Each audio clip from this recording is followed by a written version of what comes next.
Local news for Friday the 2nd of November.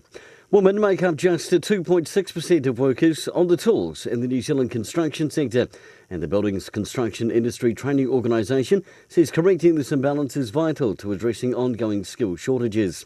MB Brown Builders in Wairarapa employs Paris Turner James, 22, as a carpentry apprentice.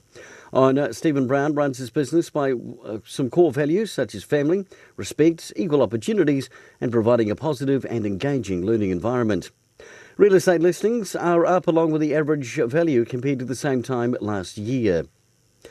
Up in all three districts, Carterton and South Wairarapa are at 10.5 and 10.7%, while Masterton leads the way with a whopping 13.9%. Greater Wellington's annual report highlights investments in our future with progress on large-scale big-ticket projects. Chair and Councillor Chris Laidlaw says more than $65 million was invested in future-proofing critically important infrastructure, and the region is safer and more resilient. And in sport this weekend, the South Exale Wairarapa Kurus will take on the Manawatu Senior Women, with the game beginning Sunday at Kiwitu Park Oval at 11 a.m. For local news and sport, I'm Brent Gare.